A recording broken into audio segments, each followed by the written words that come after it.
Chegamos hoje a um ponto em que, obviamente, o patamar de impostos não pode ser mais elevado. Já ultrapassamos largamente o limite suportável de aumento de impostos. E, portanto, agora a nova ofensiva, seja do governo português, da direita portuguesa ou da Troika, é a resposta alternativa, é o corte na despesa. Como se fossem coisas diferentes. Mas não são coisas diferentes e nós já lá iremos a esta matéria, a este ponto em concreto. Mas antes de entrar no corte da despesa, quero-vos dizer o que é que aconteceu. Nós tínhamos uma determinada economia com uma determinada dimensão.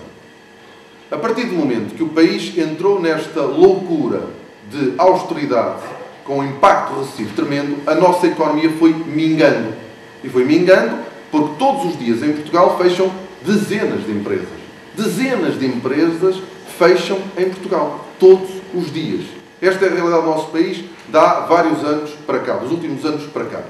E, portanto, se a austeridade tem tido alguma consequência na redução da dimensão da nossa economia.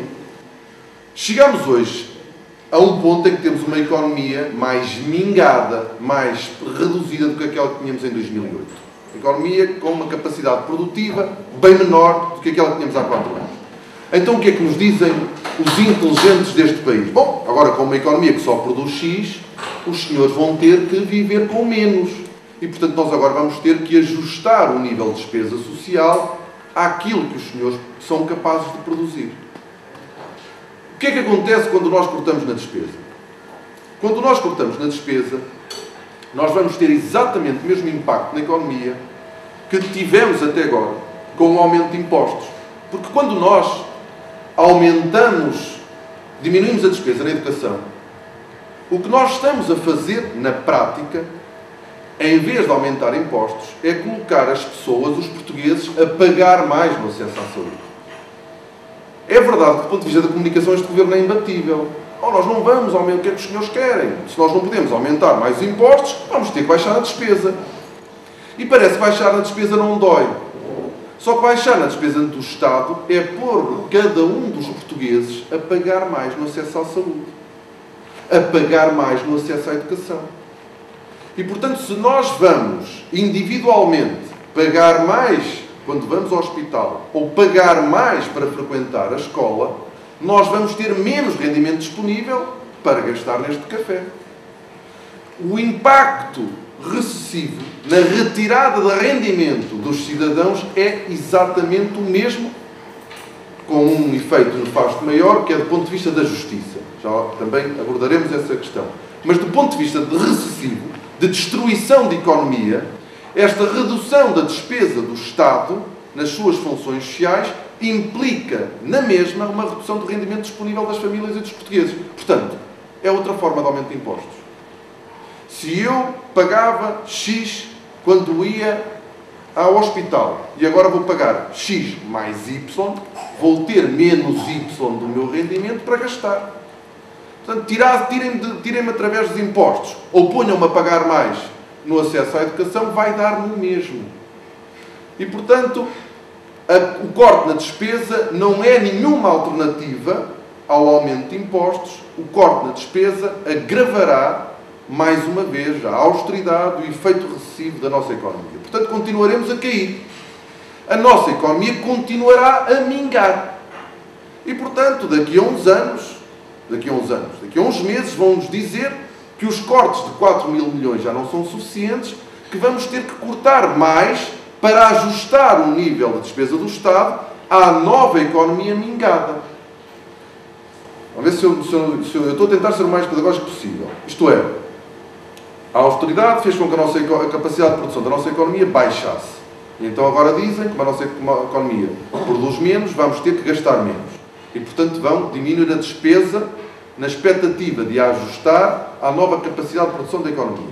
Mas como esse corte da despesa vai provocar novo efeito recessivo, a economia vai voltar a mingar.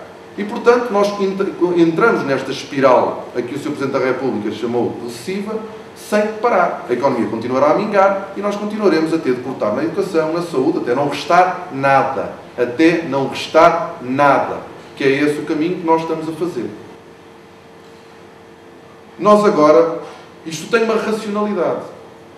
Nós não podemos partir do princípio que Vítor Gaspar é estúpido, não é? Vítor Gaspar é inteligente e é altamente qualificado. Sabe o que está a fazer. Porque, obviamente, a direita liberal, que sempre teve como grande objetivo desmantelar o Estado Social, entregar importantes funções sociais ao mercado e ao setor privado, tem, neste contexto, no atual contexto, o melhor alibi para o fazer. Porque aquilo que dizia aos portugueses é: bom, pedimos desculpa, gostávamos muito, mas o país não tem dinheiro para pagar isto. E, portanto, este é o melhor alibi que alguma vez a direita portuguesa teve para conseguir reduzir o papel do Estado na nossa economia. E estão a usar este alibi e não o querem perder por nada, porque, obviamente, no dia que houver uma folga, um pequeno oxigênio, os portugueses não permitirão que se destrua o Estado Social que foi tão duramente e arduamente construído. E, portanto, isto é uma estratégia de redução do Estado, de desmantelamento do Estado Social, comemorando a Troika, a austeridade, são o melhor aliado que esta direita liberal alguma vez teve para, de uma vez por todas, implementar a sua agenda liberal. E é isso que estão a fazer. E estão a fazer, infelizmente, com a ajuda de instituições internacionais, como é o caso do FMI. E nós hoje somos confrontados com este relatório que tem um conjunto de receitas que vão destruir o país tal como o conhecemos. E os pressupostos que estão subjacentes a este debate sobre a reforma do Estado têm que ser postos na mesa e nós temos que, dentro do PS e publicamente, começar a desmontar o que é que está aqui em causa, porque, infelizmente, também dentro da nossa família política, nós vamos integrando muito do discurso da direita conservadora e liberal e vamos explicando uns aos outros: bem, epá, tem que ser, o país não consegue. Só que o que está por detrás deste relatório é uma determinada concepção do Estado. O que eles dizem é que o Estado Social tem a função de ajudar os mais pobres de um país. E que, se essa é a função de um Estado Social, ele deve ser o mais eficiente possível e não deve estar a financiar os que não são pobres. Só que um Estado Social não é isto. O Estado Social português não foi construído em Portugal e no resto da Europa para fazer face às dificuldades dos mais pobres. Essa não é a filosofia do Estado Social. Vamos, caso a caso, para nós percebermos aquilo que o socialismo democrático construiu na Europa e porque é que é tão importante o Estado Social. O Estado Social é uma das maiores realizações humanas de sempre. Nós conseguimos, coletivamente, construir uma arquitetura que não deixa ninguém cair no chão. Nós, coletivamente, assinamos um contrato social que prevê a redistribuição de rendimento dos mais ricos para os mais pobres. E, através dessa redistribuição, reduzir a desigualdade social e garantir uma rede de proteção para todos. Nós não construímos o Estado Social para as franjas mais pobres da população. Não é essa a sociedade que nós quisemos construir. Atenção, que isto pode parecer, à primeira vista, como um discurso que não é de preocupação para os mais pobres. É, exatamente, só que a nossa concepção de sociedade não é essa, é outra. Mas vamos aos casos concretos para percebermos o que é que estamos a falar. Educação. Na educação, o filho do funcionário, do operário, ou do colaborador, como chamam os empresários, do Belmiro de Azevedo, paga tanto na escola como, em teoria, porque obviamente isto já mudou, infelizmente, nos últimos anos, paga tanto na escola como o filho do Belmiro de Azevedo, o neto do Belmiro de Azevedo, pagaria na mesma escola pública. E isto está correto. Vocês vão já perceber porque é que está correto. Infelizmente, Quando nós perguntamos aos portugueses, acha que faz algum sentido o Belmiro de Azevedo pagar tanto no acesso à saúde ou à educação do que paga um empregado do Belmiro de Azevedo? É natural que, perante uma pergunta feita nestes termos, o português diga, o cidadão diga, claro que não faz sentido nenhum, o Belmiro de Azevedo tem que pagar mais. Mas por que raio é que o neto do Belmiro de Azevedo não paga na escola pública? De facto tem sentido. Bom, não tem sentido nenhum. Em primeiro lugar, a redistribuição do rendimento deve ser feita no sistema fiscal. Eu sei que foi para me ajudar, mas não consigo. Imaginemos agora o neto do Belmiro de Azevedo e o neto do Alexandre Soares Santos, do Grupo Jerónimo Martins. Ou imaginemos que o Alexandre Soares Santos não tem netos.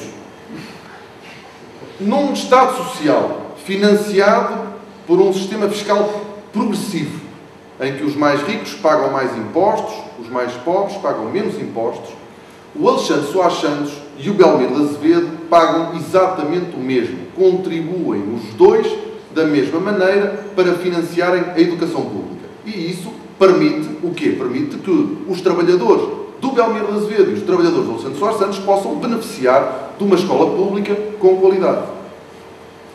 Independentemente do filho do neto Belmiro de Azevedo também beneficiar dessa escola de qualidade, ainda bem. Deve contribuir mais no sistema fiscal.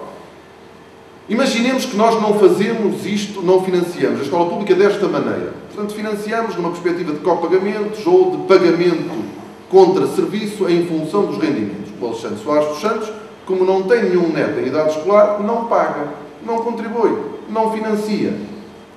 O sistema fiscal, o Estado Social, tal como está de início pensado, põe todos os mais ricos a financiar a escola pública, tenham ou não filhos, tenham um, tenham 10, paga para o Estado, financia o Estado quem pode financiar o Estado. O Estado Social aproximou-nos bastante, aproximou as nossas sociedades de um dos lemas mais perfeitos, para mim e acho que para a esquerda, de cada um segundo as suas capacidades, a cada um segundo as suas necessidades. O Estado Social, construído na sua gênese e pensado pelos socialistas e pelos sociais-democratas da Europa, põe cada um a pagar de acordo com os seus rendimentos. Os serviços públicos, as funções sociais do Estado, são depois fornecidas a todos em pé de igualdade.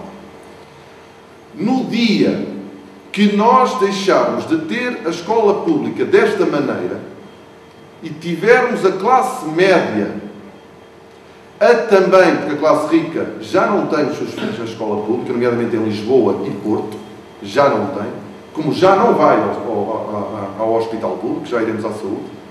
No dia que nós retirarmos, ou pusermos também a classe média, alta e média, a pagar propinas na escola pública, nós estaremos a colar a classe média às reivindicações antigas das classes mais ricas. Isto é, nós hoje temos uma aliança larga entre as classes mais baixas e a classe média portuguesa. Quando eu digo aliança, aliança na exigência de escola pública de qualidade, na exigência de saúde pública e com custos acessíveis. No dia que nós pusermos a classe média a pagar mais ainda no acesso à saúde ou na educação, o que a classe média amanhã pedirá é que pague menos impostos, porque já paga no acesso à educação, porque já paga no acesso à saúde e, portanto, não pode continuar a ser penalizada. E nós substituiremos esta aliança larga entre as classes mais baixas e a classe média pela exigência de um Estado de qualidade e passaremos a ter uma aliança diferente entre as classes altas e a classe média pela redução dos impostos. Porque se eu já pago para ter os meus filhos na escola secundária, se eu pago 40 euros de taxa moderadora, que é o que parece que este Governo está-se a ensaiar também para propor, bom, eu quero pagar menos impostos. E por isso nós só conseguiremos ter escola pública de qualidade, saúde de qualidade, se nós tivermos toda a sociedade dentro dela e a financiar esse Estado Social através de impostos. Vamos à saúde.